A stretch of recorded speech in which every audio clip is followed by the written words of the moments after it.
আগামী কোনো নেক্সট ভিডিওতে আর কোনো দিনও এই কথা শুনতে পাবো না। আমার মায়ের হাতের চা সেই স্বাদ, মায়ের হাতে চা খেতে খেতে মায়ের সাথে গল্প করি, এই কথাগুলি আর কেউ বলবে না।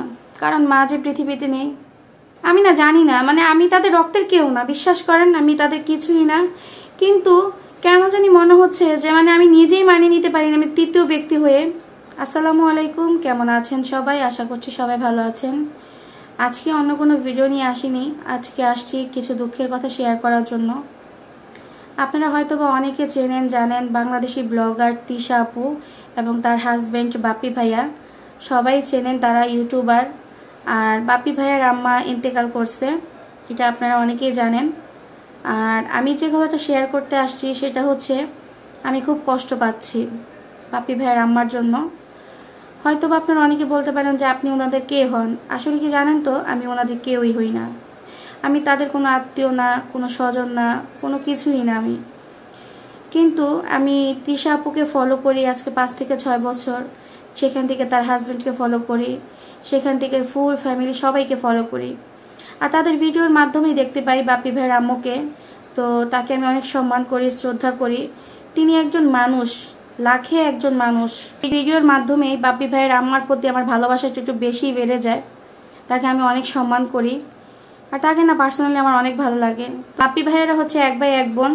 বাপ্পি ভাইয়া বাংলাদেশে থাকে আর নিশি আপু হচ্ছে বিদেশ থাকে। আর রিসেন্টলি কিন্তু নিশি আপু বাংলাদেশে ঘুরে তারপরে হচ্ছে আপনার বিদেশ চলে গেছে। বাট বিদেশের মাটিতে বসে মায়ের মৃত্যুর খবরটা যখন সে শুনে, তার কি পরিস্থিতি আসলে আমি জানি না। কিন্তু এতটুকু জানি যে নিশি আপু মায়ের মৃত্যুর খবর শুনে বাংলাদেশে আসতে পারেনি, এটুকুই জানি আর কি। আমি জানি আসলে মা বাবা কি জিনিস, কারণ কি আল্লাহর রহমতে আমার মা বাবা বেঁচে আছে। বাট রিসেন্টলি আমি প্রায় 2 মাস আগে আমি আমার আম্মুকে নিয়ে হসপিটালে ঘোরাঘুরি করছি, এই টেস্ট থেকে ওই টেস্ট সব কিছু করাইছি। আমি জানি মা বাবার অসুস্থতার বোধটা কতটুকু, বা তাদের অসুস্থ হলে যে দুনিয়া কতটুকু অন্ধকার হয়ে যায়, এটা আমি ফিল করছি, কারণ আমি আমার আম্মুকে নিয়ে গেছি, এটা আমি জানি। আর ঠিক তেমনইভাবে নিশি আপু বাইরে থাকে, ভাইয়া বাংলাদেশে থাকে। আজকে যদি ওইভাবে যদি আসা যাওয়া থাকতো, মানে আমি বোঝাতে চাচ্ছি কোনটা, আজকে যদি বাংলাদেশের ভেতরে হতো তাহলে তো মেয়েটা চলে আসতো, নিশি আপু দৌড়াদৌড়ি করে চলে আসতো, মায়ের লাস্ট মুহূর্তের মুখটা অন্তত দেখতে পারতো। কিন্তু তাও দেখতে পারেনি, বিদেশের মাটিতে বসে শুধু ছটফট করছে মায়ের মুখখানে দেখার জন্য। আমি জানি যে একটা মেয়ের কাছে একটা মা কি জিনিস, কারণ তার বাবা নেই, ভাইয়ের সাথে সবকিছু শেয়ার করা যায় না। মেয়েটা কিন্তু তার মায়ের সাথে সব শেয়ার করতো। আরেকটা জিনিস কি জানেন তো, যখন নিশি আপু বাংলাদেশে আসতো না, তার 2 দিন 3 দিন আগে থেকেই আমি ভিডিওতে দেখছি নিশি আপুর আম্মু সমস্ত কিছু স্লিপ করতো।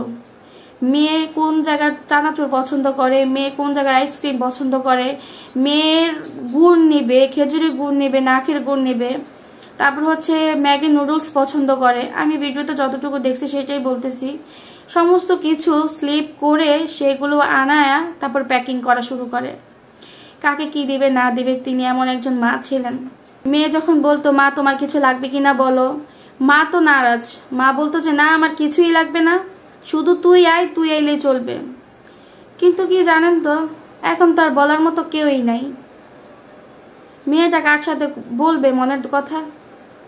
সব কিছু কি আর ভাইয়ের সাথে বলা যায়?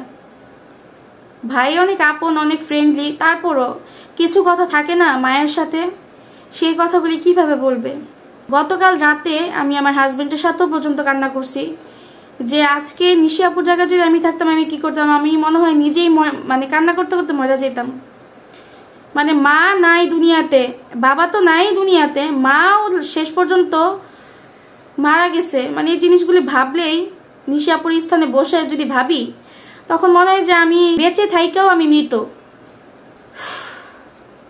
বাপ্পি ভাইয়া সকালবেলা সিঁড়ি দিয়ে যখন নামতো না ভিডিও অন করতে করতে, তখন বলতো যে আমার মা সেই সকালবেলা ঘুম থেকে উঠছে, আমার মা ফজরে নামাজ পড়ছে, আমার মা গাছে পানি দিচ্ছে, আমার মায়ের জন্য বাড়িটা এত সুন্দর, আমার মায়ের জন্য গাছগুলো কত সুন্দর গাছে পানি দেওয়ার কারণে, আমার মা এখন চা বানাচ্ছে, মায়ের হাতে চায়ের সেই স্বাদ, আমার মায়ের রান্নার মতো রান্না হয় না। আসলে কি জানেন তো, মায়ের হাতের রান্নার গ্রানটাই একটু আলাদা, অন্যরকম মিষ্টি, অন্যরকম স্বাদ।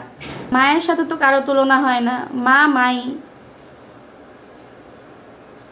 কিন্তু কি জানেন তো, আগামী কোনো নেক্সট ভিডিওতে আর কোনো দিনও এই কথা শুনতে পাবো না যে আমার মায়ের হাতের চা সেই স্বাদ, মায়ের হাতে চা খেতে খেতে মায়ের সাথে গল্প করি, এই কথাগুলি আর কেউ বলবে না। কারণ মা যে পৃথিবীতে নেই। আমি না জানি না, মানে আমি তাদের রক্তের কেউ না, বিশ্বাস করেন, আমি তাদের কিছুই না। কিন্তু কেন জানি মনে হচ্ছে যে মানে আমি নিজেই মানিয়ে নিতে পারি না, আমি তৃতীয় ব্যক্তি হয়ে।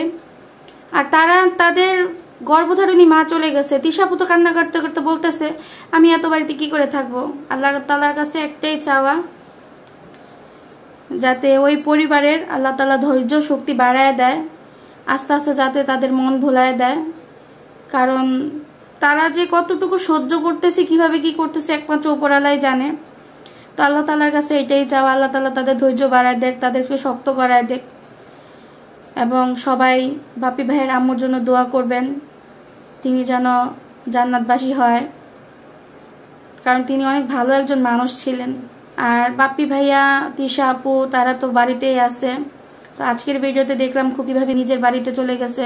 তিশা আপুর আম্মু আছে ভিডিওতে যতটুকু দেখলাম। তো যাই হোক, সবাইকে ভালো রাখুক আল্লাহ, সুস্থ রাখুক। আর হয়তোবা তারা এখনো ভিডিও করেনি বা ভিডিও করা সম্ভবও না। তো তাদের মন মানসিকতা ঠিক হলে, একটু হালকা পাতলা হইলে হয়তোবা তারা আবার ভিডিওতে আবার ফিরবে, ইনশাল্লাহ আমরাও দেখতে পাবো। তো বাপি ভাইয়ার মতো মানুষ হয় না, তিনি খুব ভালো একজন মানুষ। আর ভালো মানুষের মা তা আরো বেশি ভালো। তো আন্টির জন্য সবাই দোয়া করবেন, বাপি ভাইয়ের আমার কথা বলছি, বেশি বেশি করে সবাই দোয়া করবেন। এক কথা বলতে গেলে আমি তাদের ফ্যান ফলোয়ার হয়ে কথা বলছি আর কি, তাদের ভীষণ ভালো লাগে। সেখান থেকেই আমি আমার বাপ্পি ভাইয়ের আম্মুকে অনেক পছন্দ করতাম। কিছু কিছু মৃত্যু একদমই মাইনে নেওয়া যায় না, ঠিক সেরকমই একটা মৃত্যু হয়েছে। তো যাই হোক, সর্বশেষ একটা কথাই বলবো যে বাপ্পি ভাইয়ের আম্মুর জন্য সবাই দোয়া করবেন। তো যাই হোক, আজকের ভিডিওটি এই পর্যন্তই। সবাই ভালো থাকবেন, সুস্থ থাকবেন, আল্লাহ হাফেজ।